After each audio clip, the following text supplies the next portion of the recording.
Olá, estamos aqui para o nosso primeiro vídeo efetivo dessa série. No nosso primeiro vídeo, nós fizemos a apresentação, explicamos um pouco sobre o conceito dessa série, qual é o nosso objetivo. E esse aqui é o primeiro vídeo efetivo, ou seja, que realmente a gente vai começar a dissertar sobre o tema de dependência química e todas as atribuições concernentes ao tema. Hoje nós vamos falar de dependência química, ou seja, a doença, a patologia e legalidade. O que a lei, no âmbito mundial e no nosso país, fala a respeito disso? É importante salientar que nós vamos citar comunidades terapêuticas, mas ainda não vamos falar, porque nós vamos fazer um programa específico sobre comunidade terapêutica, mas não será esse. Nós vamos falar sobre a questão da doença, da patologia. É muito importante fazer essa distinção, porque a comunidade terapêutica é um instrumento de confronto, mas não resume toda a problemática. Interessante que, no ano de 1953, a Organização Mundial de Saúde, numa resolução oriunda de alguns requerimentos vindos da Suécia e da Suíça, fizeram reconhecimento da dependência química como patologia, como realmente doença. No Brasil, esse reconhecimento só foi efetivado no ano de 1970. A gente deve entender que a dependência química, ela remonta aos primórdios da nossa civilização. Desde a primeira concepção de bebidas, o ópio, que em tantas culturas é usado, a questão da coca. Então, assim, a doença em si, historicamente falando, ela tem milênios. Nós temos registros de papiros que já diziam, já contavam, já relatavam da problemática da dependência, do vício, da questão de não conseguir parar de consumir substâncias que tinham caráter psicoativo. É claro que nós devemos entender essa dinâmica de uma maneira muito peculiar, de uma maneira muito cuidadosa. Quando a gente fala de uma doença, quando a gente fala de uma patologia, nós falamos de pesquisa, de reconhecimento, de confronto terapêutico, até porque todas as ciências de saúde, elas têm essas duas grandes pilastras, né? A diagnose e a terapêutica. Diagnose, onde você identifica a doença com todas as suas atribuições, histórico, proveniência, e a terapêutica, que é o confronto, a abordagem, como você vai buscar a cura ou melhora quando a gente tem situações de doença crônica. É muito importante dizer que quando nós estamos nessa questão de diagnose e terapêutica, é muito importante que se saiba muito bem sobre o histórico dessa patologia. Porque se não fosse assim, seria uma patologia idiopática, ou seja, que a origem se ignora, que não se sabe a proveniência como vem. A dependência química é uma patologia de cunho biopsicossocial. Bio, porque realmente tem um prejuízo no corpo físico, que é redundante falar, é um prejuízo neural, gástrico, cardíaco, muscular. O consumo das drogas, das substâncias psicoativas, tem inúmeros radicais livres, e quando eu falo radicais livres, são substâncias que possuem uma carga elétrica negativa, um elétron, que acoplando-se às células humanas, essa descarga consegue matar literalmente essa célula. É interessante esse conceito, porque lá, mais tarde, eu vou falar sobre esse conceito na abordagem terapêutica, mas é muito importante que se tenha presente que os radicais livres são substâncias que fazem mal ao corpo, né? Cafeína, tabaco, álcool, o delta-THC, que é o tetraidrocarabinol. Todas essas substâncias têm uma carga elétrica negativa, e todas essas substâncias são citocidas, ou seja, são substâncias que matam células. Ou seja, literalmente falando, o consumo disso vai matando, vai degradando, vai desgastando, vai consumindo o corpo físico paulatinamente. Daí o bio, o psíquico. Por quê? Quando você vai consumindo, dilacerando neurologicamente esse cérebro, ele perde funções. Literalmente, o delta-THC, ele mata neurônios, é um neurocida. Então, uma vez que você dá um trago na maconha, o seu cérebro já nunca mais vai ser o mesmo. Talvez você não desenvolva a dependência em si com um trago ou dois, mas não deixa de ser maléfico, porque você vai matar neurônios, você vai ter prejuízo.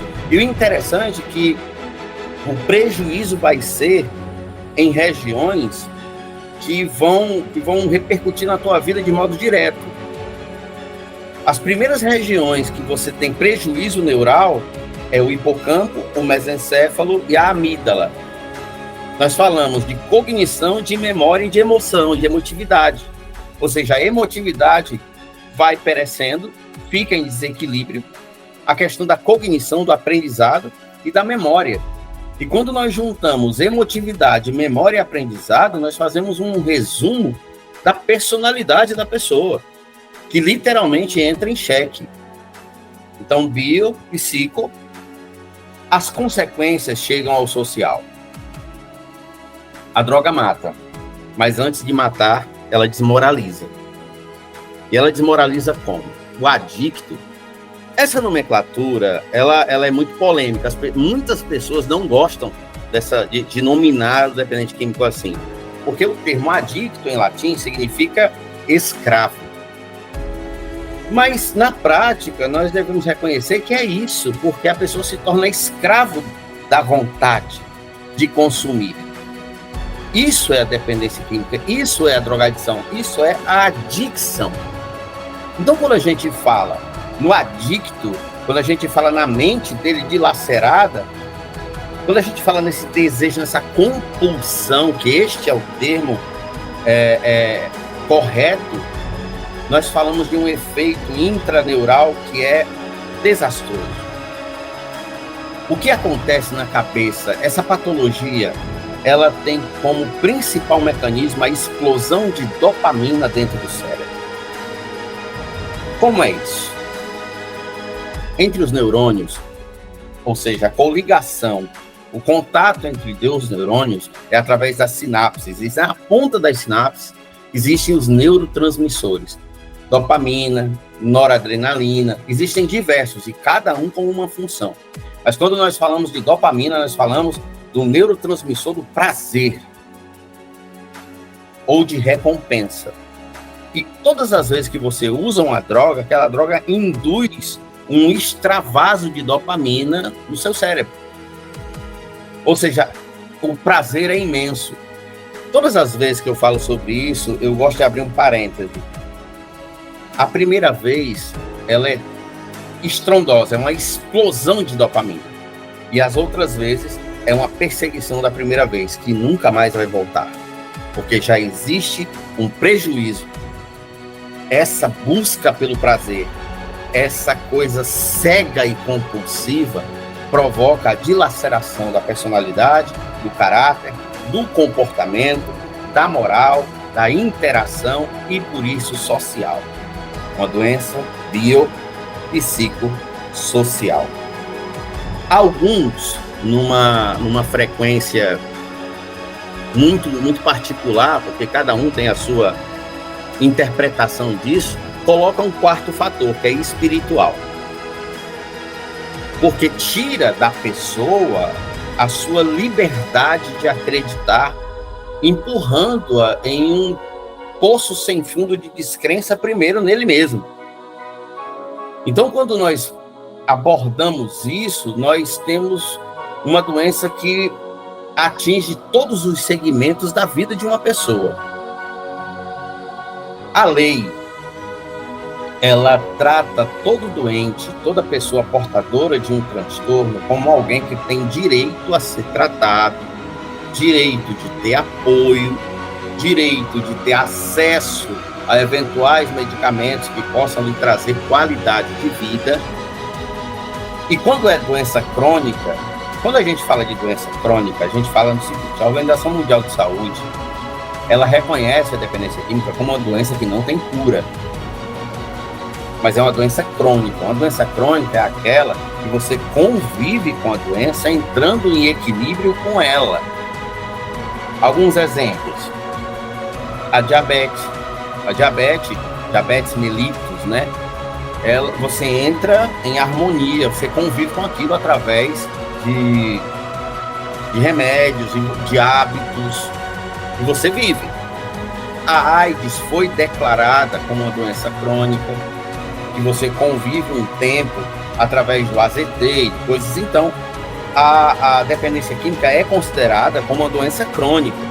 Não tem cura, você apenas estabelece equilíbrio.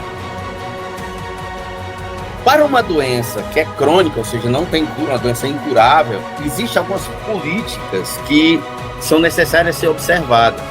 Toda doença crônica, ela tem atenção especial, porque se pressupõe que é uma doença, quando não tem cura, existe maior sofrimento do seu portador, maior sofrimento do doente. Então nós deveríamos, enquanto cidadãos, ver uma iniciativa ou um conjunto de iniciativas que possam suprir essa carência e suprir essa necessidade desse segmento, dessa população, desses indivíduos acometidos por isso. Interessante que, quando nós reconhecemos a dependência química como doença, muita coisa começa a cair por terra. Então, a dependência química não é um problema de segurança pública, mas é um problema de saúde. Envolve muita coisa de segurança pública, não se pode negar isso, que a correlação é imediata e grande, mas a origem, o epicentro do problema é uma questão de saúde pública, e nós devemos reconhecer que ninguém tem culpa de ser doente e ninguém escolhe ser doente. Os efeitos dessa doença, eles podem ser controlados por consciência, por ajuda, por esclarecimento, por ação medicamentosa. Contudo, ser portador disso não é uma escolha. Existe fundamentação genética, existe fundamentação social, ou seja, o fator genótipo e fenótipo agem de maneira direta na cabeça de um dependente químico. Significa dizer que existe uma predisposição neurobiológica, ou seja, existe uma predisposição na biologia do indivíduo, e essa predisposição pode deixar ele ao alcance de ser um adicto. E aí vem a questão social nos primeiros anos de vida, que empurra ele ou não para essa condição.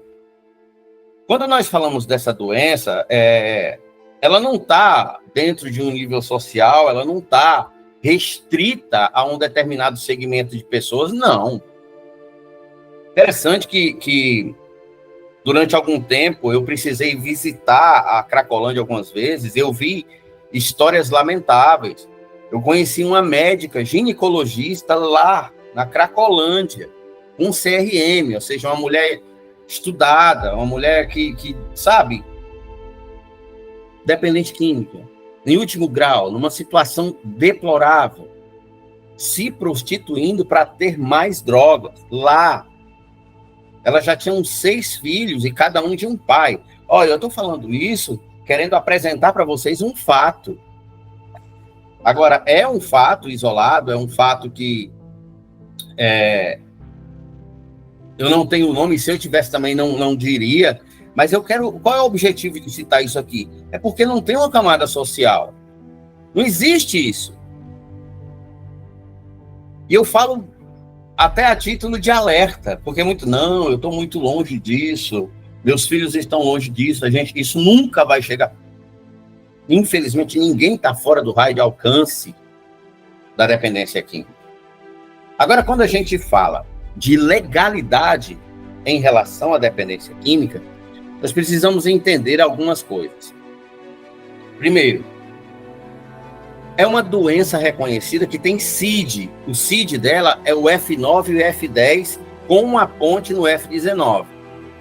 Significa dizer que se ela tem um CID, que é um código de doença, obrigatoriamente ela devia ter um protocolo muito específico de confronto a essa patologia. E a legislação brasileira, por meio da lei 10.216, do ano de 2001, ela estabelece algumas previsões, mas nós devemos ser francos que essas previsões, elas não são suficientes. Na reforma que houve em 2001, que a gente chama da reforma antimanicomial, que é uma reforma que eu particularmente sou muito contra, ela tinha o objetivo de humanizar a abordagem à questão das doenças mentais, a trazer um pouco mais de bem-estar para o portador de transtorno. Mas a verdade é que nós temos casos que definitivamente o CAPS-AD é aquele indicado para adicção. Não existe uma estrutura que comporte determinadas situações. Eu conheci um caso de um rapaz que ele era esquizofrênico, paranoide e adicto. Ele, um homem gigantesco, de 2,5 metros, a mãe dele bem baixinha, e ela não conseguia um lugar para internar aquele rapaz. Dentro da lei, é previsto o seguinte, que esse rapaz ele deve ser atendido pelo CAPS-AD e mantido em casa. Pessoal, não existe estrutura, não tem quem interaja.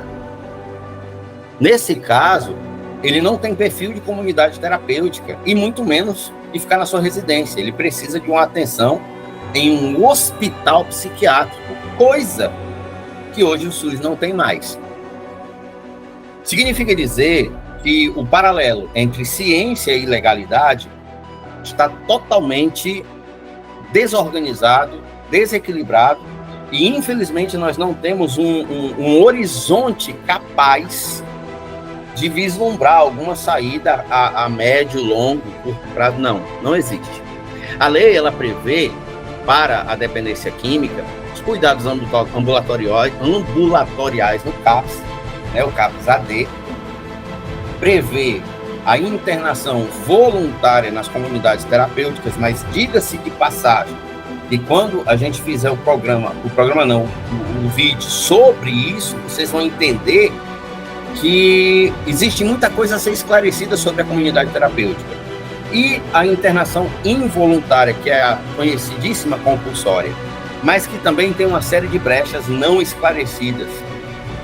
Quando a gente fala de brechas não esclarecidas, coisas não regulamentadas, nós falamos que não existe, isso eu falei no primeiro vídeo de apresentação, não existe uma legislação específica. Todo mundo cita a RDC 29, que é a resolução da diretoria colegiada da Anvisa, só que, pessoal, ali nós falamos da segurança sanitária do ambiente, de um certo protocolo sanitário mesmo, mas quando a gente se fala de psiquismo, neuralidade, dinâmica desse programa terapêutico, que vai ser assunto de um próximo vídeo, a RDC 29 não comporta, não assiste, não vê, não alcança tudo isso. E a gente bate, é uma retórica que nós vamos bater durante toda essa série. Não há uma legislação específica, e eu falei isso com os alunos meus semana retrasada, é como se você fosse um macaco que fica pulando de galho em galho, ou seja, de lei em lei, buscando brechas e oportunidades na lei para manter uma coisa que possa prestar o mínimo de assistência para os adictos. E mesmo assim, essa assistência ainda vai ser deficiente. O programa terapêutico oferecido hoje, ele é um programa terapêutico razoável, mas ele não é bom. Aí talvez você pense, nossa, mas por que não é bom? Porque você tem ele subdividido em 3 fases: desintoxicação, conscientização e ressocialização. As regiões do cérebro atingidas pela drogadição, hipocampo, mesencéfalo e amígdala, lidam com assimilação, com interação, com empatia. E quando você coloca esse adicto em laboterapia, sem lazer, sem aprendizado, A comunidade terapêutica e a abordagem se torna apenas e tão somente um depósito de pessoas, sem nenhuma efetividade. A efetividade, ela tem alguma garantia? Não, mas tem uma melhora de probabilidade, uma melhora de estatística. Então você coloca o quê? A adicto tem que pensar melhor. Nós costumamos dizer, dentro da terapia, dentro do tratamento, que um adicto precisa mudar radicalmente hábitos, lugares e pessoas. E quando ele muda isso, a coisa começa a mudar de figura, mas intrínseco a isso, o que é necessário? Aí a gente vê um pouco o histórico social do adicto. O adicto é uma pessoa que, na maioria das vezes, ele não conclui aquilo que inicia. Ele é uma pessoa que as suas expectativas e as suas perspectivas de vida são muito diminuídas. A autoestima baixíssima. Por isso é que se defende que um programa terapêutico mais evoluído, ele tem muito curso profissionalizante, todo tipo de despertar, fazendo com que essa mente recupere outras terminações, outros circuitos neurais, para que assim aquilo que foi perdido possa ser restabelecido e esse cérebro, essa mente, ela possa ser otimizada, ou seja, reotimizada, coisa que a maioria das vezes a gente não vê isso acontecer. A gente vê apenas um programa terapêutico desmuniciado de criatividade, onde as pessoas ficam ali. Quando é uma casa de apelo religioso, tem muito disso, porque não é ruim, porque a espiritualidade é uma ferramenta muito boa, muito efetiva, mas quando você se reserva somente a isso, não fica funcional. Então, o que acontece? Muita espiritualidade e trabalho. Nós não vemos nada de aprendizado, então esse hipocampo fica paralisado, menos percepção, o mesencéfalo também fica parado, congelado. Lidar com essa emotividade, ou seja, sem partilha. A amígdala também fica disfuncional, fica ali, você não tem uma revolução. E geralmente, quando esse dependente químico começa a mergulhar dentro de si, nas suas lembranças, ele tem a tendência a voltar à necessidade do uso, porque ele não tem novos insights, novos flashes dentro da sua tela mental. Então, um programa terapêutico que se recomenda é um que seja muito municiado disso, de cursos, novas informações, que seja extremamente didático, que esse dependente químico tenha acesso a lazer, sim, e que ele tenha um desenvolvimento primeiro e a conscientização que eu estou resgatando a minha vida, resgatando o tempo perdido. A lei, ela prevê, olha, é doença, mas ela não oferece um recurso para tratar essa doença, que é uma contradição. Então, quando você fala de dependência química e ilegalidade de dependência química enquanto doença, nós falamos de um grande duelo de opiniões, um paralelo de necessidades e uma expressão monumental de necessidade de revolução, ou seja, de mudança. Porque do jeito que está, realmente a estrutura do nosso sistema, além de ser ineficiente e deficiente, ele é problemático. As comunidades terapêuticas, elas têm buscado, dentro das determinações do FEBRAC, fazer um trabalho muito bom. Isso não é uma crítica às comunidades terapêuticas, isso é uma crítica ao protocolo recomendado, que é um protocolo que as pessoas visam seguir, mas ainda assim é um protocolo muito deficiente, como eu acabei de dizer. A neurociência, ela propõe a manipulação do núcleo accumbens, ou seja, o despertar do hábito para substituir outro. E isso, quando a gente fala de recondicionamento neural, nós falamos realmente de uma terapia, de uma abordagem competente para uma patologia de cunho crônico biopsicossocial.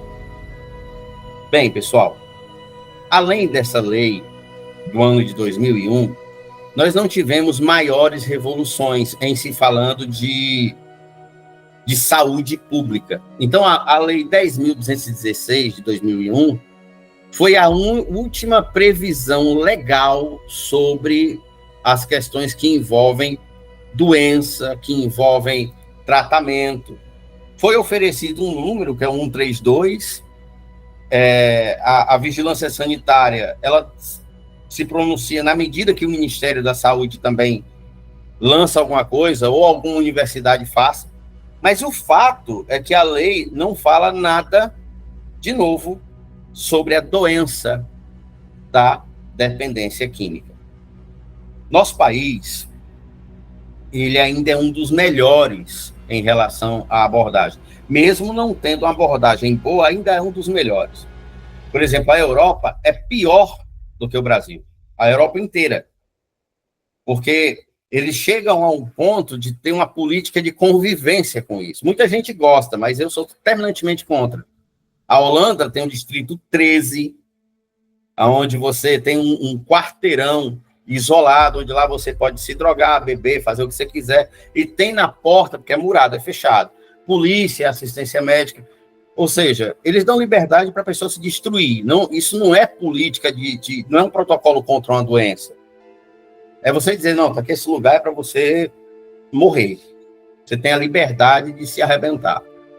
Não é uma política de saúde pública, não é política de confronto a uma doença.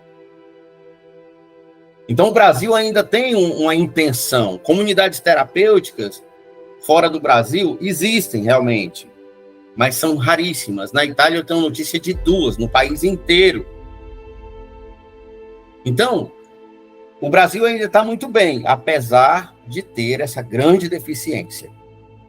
O ponto é que o povo brasileiro é muito criativo e é um povo muito combativo também. Então, é um povo que tem iniciativa. É um povo que se resolve. A emergência do terceiro setor suscitou muito isso aqui no nosso país. Bem, você deve estar se perguntando, ele citou apenas uma lei em relação à dependência química. Pois é, pessoal, no Brasil é o que nós temos. Então, quando a gente fala de dependência química e ilegalidade, o assunto se resume a isso. Todas essas informações eu vou deixar numa apostileta, eu vou deixar à disposição na descrição deste vídeo para livre download, tá bom? Se você tiver alguma pergunta sobre este tema, por favor, estou à sua inteira disposição. Muito obrigado pela sua atenção e que Deus o abençoe.